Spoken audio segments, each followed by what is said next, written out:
بسم اللہ الرحمن الرحیم والصلاة والسلام علی رسول اللہ وعلی آلہ واصحابہ اجمعین اما بعد فاعوذ باللہ من الشیطان الرجیم انما التوبۃ علی اللہ۔ یہ کتاب میں دیکھیے ترجمہ ان دونوں آیتوں کا گزشتہ کل ہو چکا ہے۔ اللہ کے ذمے توبہ قبول کرنا ہے۔ آپ طلبہ عزیز کو معلوم ہے کہ اعلیٰ یہ الزام اور وجوب کے لیے آتا ہے، اور اللہ کی ذات پر تو کوئی چیز لازم اور واجب نہیں ہے۔ وہ تو لا یسأل عما یفعل وہم یسألون والی ذات ہے، تو پھر اللہ کے ذمے واجب ہونے کا کیا مطلب؟ مصنف اس کو سمجھا رہے ہیں، ای التی کتب علی نفسہ قبول التوبۃ بفضلہ۔ یہ بفضلہ میں جواب آ گیا کہ اللہ کے ذمے ضروری تو نہیں ہے، لیکن اس نے اپنے آپ پر اس توبہ کا قبول کرنا تفضلاً لازم قرار دیا ہے۔ ایک تو ہوتا ہے استحقاقاً کسی چیز کا لازم ہونا، اور ایک ہوتا ہے تفضلاً۔ تو اللہ نے از راہ فضل اپنے اوپر لازم کر لیا ہے ان لوگوں کی توبہ قبول کرنا، للذین یعملون السوء ای المعصیۃ بجہالۃ، جو لوگ اللہ کی نافرمانی انجانے میں کر لیتے ہیں، انجانے میں کر لیتے ہیں، جہالتن۔ اسی لیے صحابہ کرام کا اس پر اجماع ہے کہ اللہ کی جو شخص عمدن یا خطأً معصیت کرتا ہے، وہ اس حال میں کرتا ہے جب کہ اسے اللہ کی عظمت، اللہ کے عقاب کے بارے میں جہالت ہوتی ہے، اس پر اس وقت پردہ پڑ جاتا ہے۔ یہ ہے جہالت کا مطلب۔ بجہالت جار مجرور مل کر حال، ای جاہلین اذا عصوا ربہم، جب وہ اپنے رب کی معصیت کرتے ہیں اس وقت ان کے اوپر جہل کا پردہ پڑا ہوا ہوتا ہے۔ یہاں جہالت سے مراد علم کی ضد جہالت نہیں ہے، ورنہ تو مطلب یہ ہوگا کہ جو علماء ہیں وہ اگر سوء اور معصیت کا ارتکاب کریں تو ان کی توبہ اللہ قبول نہیں کرتا، جبکہ یہ مطلب نہیں ہے۔ یہاں جہل کا مطلب ہے کہ ایسے ماحول میں گناہ کرنا جب کہ مغلوب الحال ہو۔ مطلب یہ ہے کہ اللہ کی عظمت، اس کا خطرناک پکڑ والا ہونا، یہ باتوں پر جب ذہنی طور پر پردہ پڑ جاتا ہے تو ایسے موقع پر جو لوگ توبہ کر لیتے ہیں گناہ کرنے کے بعد، تو اللہ تعالیٰ ان کی توبہ کو قبول فرماتے ہیں۔ اسی لیے اس کی بہترین تفسیر بعض لوگوں نے کی کہ بجہالت یعنی غلبہ حال کے زمانے میں جو لوگ گناہ کرتے ہیں۔ غلبہ حال کا مطلب طلب عزیز یہ ہے کہ احکام شرعیہ کی محبت اور منہیات شرعیہ سے نفرت دل میں رچ بس جائے، اس کا نام کیفیت یقین ہے۔ اب جب گناہ صادر ہوگا تو اس کیفیت کے نہ ہونے سے ہوگا، گویا حامل خیر اور دافع شر کی دونوں قوتیں مغلوب ہوں گی تو گناہ ہوگا۔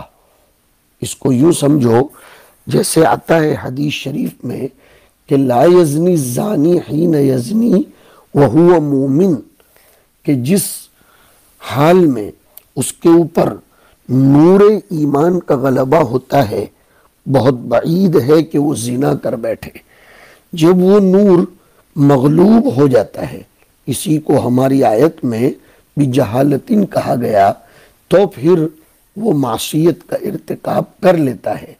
جب وہ حال نہیں رہتا جس کو نقصان حال کہیں گے، تو ایسے زمانے میں کیے ہوئے گناہ کی توبہ اللہ رب العزت قبول کر لیتے ہیں، جب کہ اس حال کے چھٹتے ہی انسان توبہ کر لے۔ سوال پیدا ہوتا ہے کہ جب گناہ جہالت ہی سے ہوتا ہے تو اس کے بتلانے کا کیا فائدہ؟ جواب یہ ہے کہ اس کے بتائے بغیر علاج کی طرف بھی تو تنبو نہیں ہوتا۔ یہ بھی جہالتن کی قید گویا مادہ مرض ہے، تاکہ معلوم ہو کہ گناہوں کا علاج جہل کو اور غفلت کو اور مغلوبیت حال کو ختم کرنے سے ہو جائے گا۔ تفسیر سعدی والے نے بھی ایک بڑی اچھی بات لکھی ہے۔ وہ فرماتے ہیں بِجَہَالَةٍ ای جہالت منہ بعاقبتها، جو لوگ گناہ کے انجام سے جاہل رہ کر گناہ کر لیتے ہیں اور پھر جلدی جلدی توبہ کرتے ہیں تو اللہ ان کی توبہ قبول فرما لیتا ہے۔ تو بجہالت یعنی گناہ کے انجام سے جاہل ہو کر، اور اس بات سے جاہل ہو کر کہ یہ گناہ اللہ کی ناراضگی کا موجب ہے، اور اس بات سے جاہل ہو کر کہ اللہ میرے گناہ کو دیکھتے ہیں، اور اس بات سے جاہل ہو کر کہ اس گناہ کا انجام نقصان ایمان ہوگا۔ تو جو شخص ان سب باتوں سے جاہل ہو کر گناہ کرتا ہے تو اس کو کہا جائے گا بجہالت ثم یتوبون من قریب۔ یہ قریب صفت بن رہا ہے ایک موصوف کی، ای من زمن قریب، پھر وہ جلدی جلدی توبہ کر لیتے ہیں۔ جلدی جلدی کا کیا مطلب؟ کیا فوری طور پر توبہ کر لے تو ہی؟ کہا نہیں، جلدی کا مطلب یہ ہے قبل ان یغرغروا، ان کی روح کے نرخرے تک پہنچنے سے پہلے ہی وہ توبہ کر لیتے ہیں۔ مطلب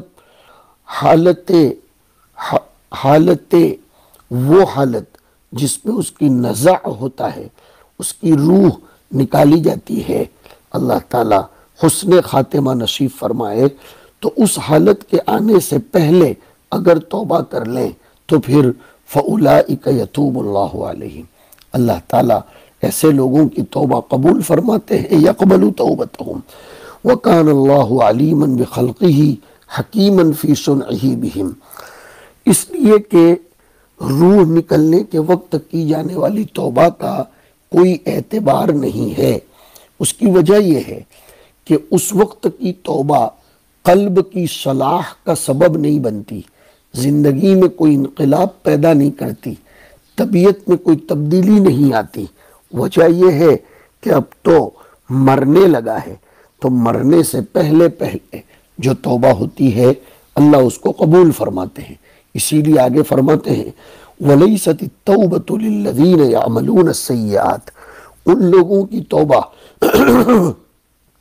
قبول نہیں ہوتی جو گناہ کرتے رہتے ہیں الذنوب حتی اذا حضر احدهم الموت، یہاں تک کہ جب ان میں سے ایک کی موت سامنے آ جاتی ہے، وَأَخَذَ فِي النَّزْعِ، اخذ فعل شروع، اور حالت نزع شروع ہو جاتی ہے، پھر ایسے موقع پر قال عند مشاہدت ما هو فیہ، اس حالت کا مشاہدہ کرتے ہوئے پھر وہ جب یہ کہے کہ انی تبت الآن، اب میں توبہ کرتا ہوں، فلا ينفعه ذالک، تو ایسی توبہ اس کی قبول نہیں ہوتی جیسے کہ فرعون نے کی تھی۔